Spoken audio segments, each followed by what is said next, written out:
Okay, here's another interesting one. Once again, sorry. Welcome to the Outfox channel.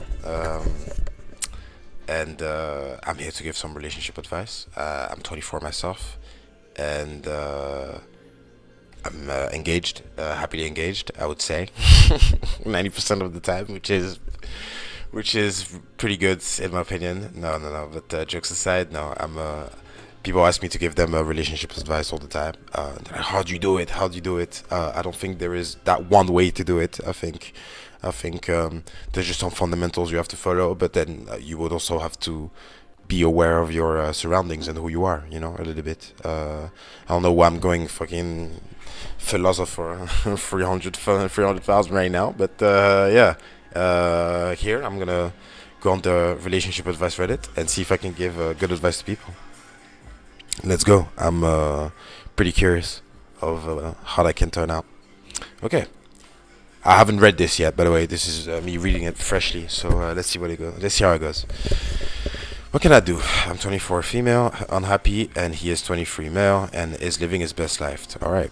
Since I was 17, I was with a boy. Over the 5 years we were together, okay, we broke up a few times due to his temperament. What do you mean by that? All right. The last time he went to bed with another girl within the week, then he came back to me. That broke me because I took him back, but the girl he slept with was a model, and he constantly made it clear to me through conversations how beautiful she was. Okay. Throughout our relationship, there was quite a bit of violence involved. Okay. He made me emotionally dependent on him, and as soon as I hung out with friends, he wouldn't leave me alone. He insulted me daily and made me feel extremely small. My friends begged me to leave him, but I stayed because I loved him. 2 years ago, I officially ended it. I made a decision for my mental well being. After the relationship, I was nobody. I had no self confidence, and I thought I was the ugliest witch in the world. Alright, that's pretty sad. I lost all my friends because I couldn't invest time and energy in them anymore. I kept questioning whether I was good enough or pretty enough. I was broken. A month later, he was on Tinder for sex. Now 2 years later, I'm 24 and no longer in touch with my old friends because they don't want to anymore. Okay, I'm very unhappy and have built a routine life. All right, sad. I sleep, work, come home, and eat. It's difficult to make new friendships. What I'm still struggling with is that he's shining. I see the videos and photos of him going out, working out, laughing, meeting friends, and see him advancing in his career on LinkedIn. I can't get over the fact that he destroyed me and gets to go through life after all the domestic violence and belittling. While I'm here extremely unhappy, trying to heal from what he did to me, it hurts that he's enjoying life and happiness seems to be on his side. I have been in therapy, but constantly reopen old wounds doesn't seem to work for me. Do you have any advice? All right. So, fresh out of my mind, what I will say to you right now is obviously, I'm actually, I actually feel quite sad for your journey right there. I think it's pretty hard. Um, I, the first thing that came to my mind is a lot of people are in this situation, unfortunately. Um, and that doesn't make it less sad or less anything really. It just makes it more sad actually that this happens to a lot of people, and your insecurity is legitimate. I understand that, like, if nobody around you is going to make you feel beautiful and compliment you, then it's going to be hard for you to find more confidence. That's actually something I'm struggling with myself right now, even though I'm in a relationship and it's working.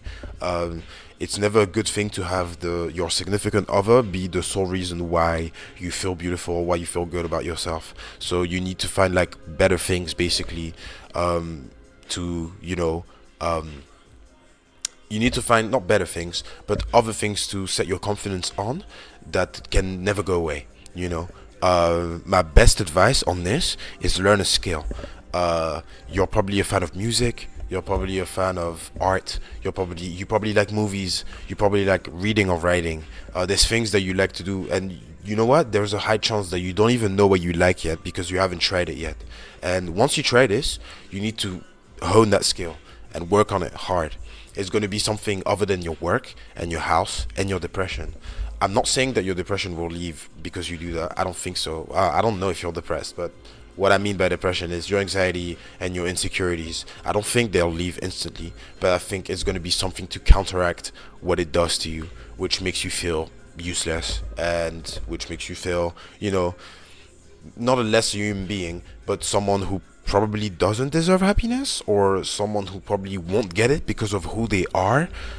You can change who you are, and maybe you also have, I guess, physical insecurities. Unfortunately, I mean, you have ways to change that. I really don't advise that at all, like plastic surgery instead. For like I mean, people do it, and it's fine. I'm not against people doing it at all. If you're doing it or if you want to do it, please go for it. But I wouldn't advise that. Like, if you ask me, I'll be like, nah, I wouldn't do it. I wouldn't do it to myself, so I wouldn't advise anybody else to do it. I think there's better ways to find confidence in, and I think that learning a skill, learning how to play something, how to do something, and doing it over and over again is going to help you find confidence in yourself. Now, in order to find somebody else, you're gonna have to. I'm not saying. I don't think you should be like the most confident person ever in order to find somebody else. You're allowed to be shy and you're allowed to be insecure. And I think other people can help you, especially a potential next boyfriend, can help you to find that confidence in yourself. Sometimes you can't do it by yourself as well. You need to realize that. I understand that you don't have friends anymore and that these people don't want to speak to you. You could always try to share actually what happened with him. You didn't really go. I mean, you did go over a few details in your writings, but I think if you go even deeper with people that you care about, they might be able to help you better. Don't be scared of being vulnerable. You have to be. It's very unfortunate, but if you want to create better relationships with people, you have to be vulnerable. Now, your vulnerability and what you're going to talk about with people in general, people you want to get closer to, is going to be extremely hard because you have, I think, a past that's not that easy to speak about, and that makes you and other people uncomfortable when you speak about it. And it's also something you're gonna have to get over. It's very. I know I sound like a little bit of a dickhead when I'm saying get over it. I talk to myself like this also, and it's not necessarily the best way to talk to say it. But if I would say it in a better way instead of saying get over it, so you can know what I mean, is you need to take small steps in order to be little as you can, like little by little, more and more vulnerable. Okay, so you're gonna want to say things about yourself that make you slightly uncomfortable, but it wouldn't be that bad if everybody knew, and then people are gonna keep the secret, and then you're gonna be able to be more and more vulnerable with them, which is gonna allow you to first lift all that weight off your shoulders, second, make friends, or be in a relationship, and third, actually have space in your mind so you can find what you want to be. You're 24, bro. I'm also 24. We're young as hell, and we have a lot of opportunities for our life. If you do have a job, okay, because I'm reading here. That's videos and photos, of course. Where can I see it? You're just working. You sleep, you work, and you come home and you eat. Okay, at least you have a job. I don't want to be that guy that's like, your life is not that bad, but if we talk about the right now, you have a job. Hopefully you can sustain yourself in a healthy manner. Like, hopefully you're not struggling with finances, but this gives you a lot of weight already off your back that you can already focus on trying to be vulnerable with people. If you're struggling meeting people, try and start a sport. Go to groups of people that do things. I don't know where you are, but like if you like playing chess, or if you like playing video games, or if you like reading, there's like reading groups. And you don't necessarily have to go to this new group of people with all your baggage. You can just let them know you as you are today, and then know your past, which is also part of yourself.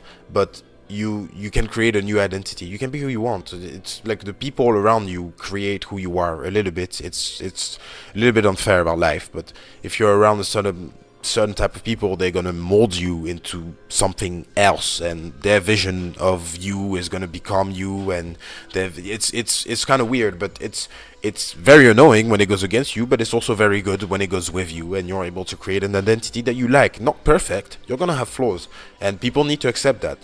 People are gonna accept my flaws, they're gonna accept yours too. You can come on my stream if you want more specific advice.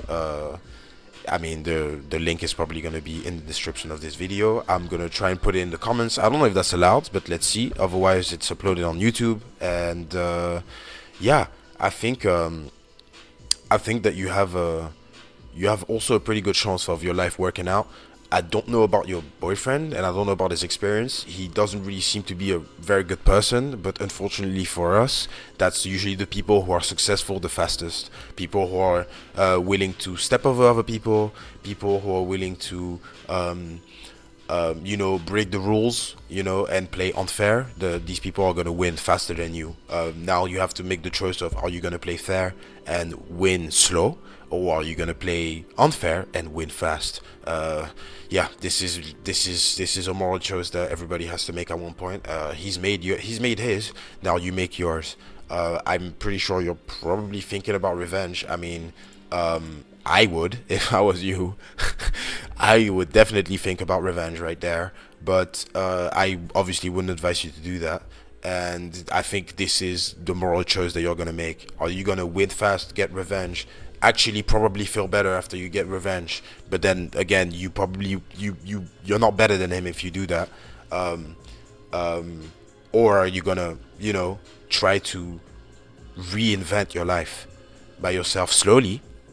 But you can't give up right now. I mean, you've done nothing wrong. The mistakes that you did was stay with that man for that long, but it's not unredeemable and it's not unforgivable. And I'm sure, like, people like me and a lot of other people, probably millions, will understand you and help you out, and they will help you out. Like, people literally willing to help you out if you just ask.